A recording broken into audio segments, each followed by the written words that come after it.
Assalamualaikum warahmatullahi wabarakatuh. Saya Rini Zaki Haryanto dengan NIM 21107011054 terkait tugas ilmu biomedik dasar 1 tentang sistem pencernaan. Di sini saya akan menjelaskan tentang sistem pencernaan. Dan sebelumnya saya sudah menggambar sistem pencernaan yang terdiri dari berbagai macam organ. Di sini saya sudah menggambar. Baik, sebelumnya kita harus tahu dulu apa sih sistem pencernaan. Nah, sistem pencernaan adalah serangkaian jaringan organ yang bekerja untuk mencerna makanan. Jadi, selama makanan ada pada saluran pencernaan, makanan tersebut akan mengalami proses pencernaan baik secara mekanik maupun secara kimiawi. Nah, secara mekanik itu seperti apa sih? Pencernaan secara mekanik adalah proses pengubahan makanan dari bentuk besar atau kasar menjadi bentuk yang lebih kecil dan halus. Kemudian, proses pencernaan secara kimiawi itu dilakukan oleh enzim pencernaan yang ada pada organ-organ pencernaan. Kemudian, apa sih fungsi sistem pencernaan? Tentu saja ya, fungsi utama sistem pencernaan yaitu mengubah makanan menjadi nutrisi yang dibutuhkan oleh tubuh. Jadi, nutrisi tersebut diperlukan untuk proses perkembangan, pertumbuhan, perbaikan sel, dan sumber energi sehari-hari manusia. Selanjutnya, kita akan membahas tentang organ-organ pada sistem pencernaan. Nah, organ pada sistem pencernaan ini ada beberapa macam, yaitu ada mulut, faring, kerongkongan, lambung, usus kecil, usus besar, rektum, dan juga anus. Selain itu ada juga organ aksesoris pada sistem pencernaan, yaitu ada kelenjar ludah, kemudian ada pankreas, kantung empedu, dan juga hati. Yang pertama yang akan kita bahas yaitu mulut. Nah, mulut ini adalah proses awal atau organ awal pada saluran pencernaan. Nah, di dalam mulut ini terjadi proses pencernaan secara mekanik dan juga kimiawi. Secara mekanik itu dilakukan oleh gigi yang akan mengunyah makanan menjadi potongan-potongan yang lebih kecil agar mudah dicerna. Kemudian secara kimiawi itu dilakukan oleh enzim pada mulut, yaitu ada enzim amilase. Nah, enzim amilase ini dihasilkan oleh kelenjar air ludah. Enzim amilase atau bisa disebut betialin memiliki fungsi untuk mengubah pati atau amilum menjadi maltosa, dan sebagai contohnya, kalau misalnya kita memakan nasi kemudian mengunyahnya terlalu lama, maka rasa nasi itu pun akan lama-kelamaan akan menjadi manis. Nah, selain ada gigi dan kelenjar ludah, ada juga lidah yang fungsinya untuk memasukkan makanan ke tenggorokan dan meletakkan makanan pada gigi. Selanjutnya, organ berikutnya yaitu faring. Nah, faring atau bisa disebut batang tenggorokan, itu adalah salah satu organ yang sangat berfungsi pada sistem pencernaan. Fungsinya untuk menyalurkan makanan ke organ selanjutnya. Kemudian yang ketiga, di sini ada kerongkongan. Kerongkongan itu terletak di tenggorokan dekat trakea. Nah, fungsi kerongkongan atau yang bisa kita sebut esofagus akan menerima makanan dari mulut saat proses menelan. Nah, di dalam kerongkongan ini ada namanya epiglotis, yaitu lipatan kecil yang terdapat di tenggorokan saat seseorang menelan, yang fungsinya untuk mencegah kejadian tersedak ketika makanan masuk ke tenggorokan.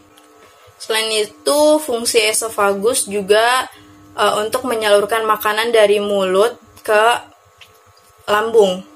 Kemudian organ yang selanjutnya, kita akan membahas tentang organ lambung, yaitu organ yang berfungsi untuk menyimpan makanan saat sedang dicampur dengan enzim pencernaan. Nah, apa aja sih yang ada di lambung ini? Di lambung itu ada HCI atau asam lambung, kemudian ada enzim renin, dan juga ada pepsin. Asam lambung ini adalah zat kimia yang berfungsi untuk membunuh bakteri yang masuk bersamaan dengan makanan yang kita makan. Selain itu, asam lambung juga membantu kerja enzim pepsin dalam mengubah protein. Kemudian yang kedua ada enzim renin pada lambung, yaitu fungsinya untuk mengubah kaseinogen menjadi kasein. Lalu yang ketiga ada enzim pepsin, yang fungsinya untuk mengubah protein menjadi pepton, proteosa, dan polipeptida.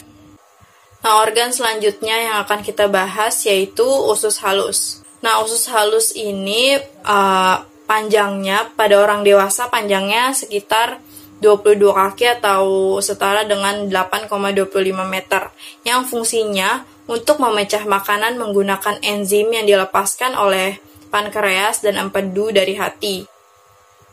Nah, di usus halus ini terdiri dari ada usus 12 jari atau bisa kita sebut duodenum, kemudian ada usus kosong yang bisa kita sebut dengan jejunum, dan juga ada usus penyerapan yang bisa kita sebut dengan ileum. Nah, ketiga bagian usus itu akan bekerja sama untuk menyelesaikan pencernaan makanan agar menjadi bagian-bagian kecil yang diserap ke dalam pembuluh darah usus. Nah, di usus halus ini juga ada macam-macam enzim. Ada sekitar 6 enzim yang terdapat di usus halus, yaitu ada enzim maltase yang berfungsi untuk mengubah maltosa menjadi glukosa, ada enzim laktase yang fungsinya untuk mengubah laktosa menjadi galaktosa dan glukosa. Kemudian yang ketiga ada enzim enterokinase yang fungsinya untuk mengubah tripsinogen menjadi tripsin. Lalu yang keempat ada enzim lipase, fungsinya itu untuk mengubah lemak menjadi gliserol dan asam lemak. Kemudian yang kelima ada enzim peptidase yang berfungsi untuk mengubah polipeptida menjadi asam amino, dan yang terakhir ada enzim sukrase yang berperan dalam mengubah sukrosa menjadi fruktosa dan glukosa. Lalu organ pencernaan yang akan kita bahas selanjutnya setelah usus halus tentu saja adalah usus besar. Nah, usus besar adalah tabung berotot yang panjangnya kurang lebih pada orang dewasa 1,82 meter yang menghubungkan usus kecil ke rektum.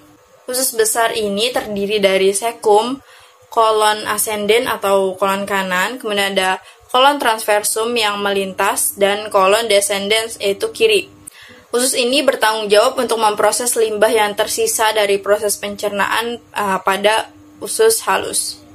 Nah, setelah membahas tentang usus besar, kita akan membahas selanjutnya yaitu organ pada sistem pencernaan yaitu rektum.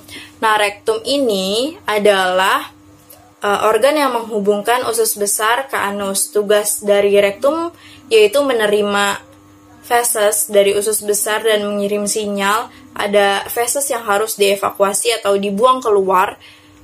Kemudian sebelum dibuang keluar, tentunya feses tersebut akan ditampung di dalam rektum.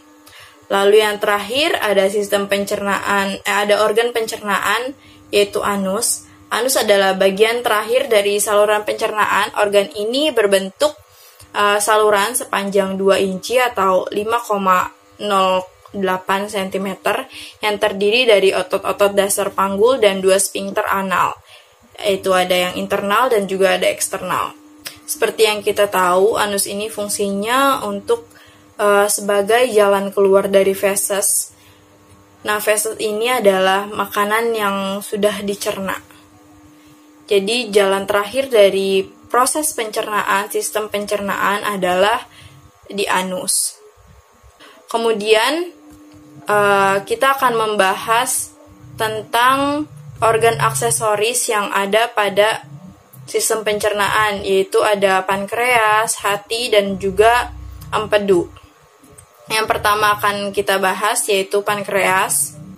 Nah, pankreas ini menghasilkan enzim pencernaan, yaitu ada tripsin yang fungsinya untuk mengubah protein menjadi polipeptida, kemudian ada lipase pankreas yang fungsinya untuk mengemulsikan lemak menjadi asam lemak dan gliserol, lalu ada amilase pankreas yang fungsinya untuk mengubah amilum menjadi disakarida, dan ada juga karbohidrat pankreas yang berperan untuk mencerna amilum menjadi maltose. Nah, organ aksesoris selanjutnya yang akan saya jelaskan yaitu hati.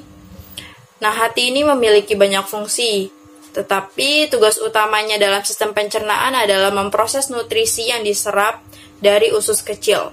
Kemudian hati akan menghasilkan empedu yang menjadi salah satu bagian dari organ aksesoris pada sistem pencernaan. Nah, seperti sebelumnya, yang terakhir kita akan membahas tentang empedu, yaitu fungsinya untuk menyimpan dan memekatkan empedu di hati, kemudian melepasnya ke dalam usus 12 jari dan usus kecil untuk membantu menyerap dan mencerna lemak.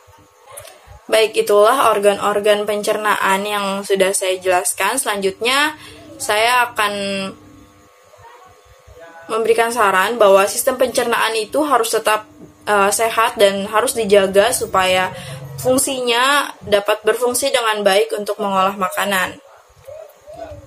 Dan jika terjadi gangguan pada sistem pencernaan, sebaiknya segera untuk ditanggulangi karena jika dalam kondisi panjang akan mempengaruhi status gizi seseorang.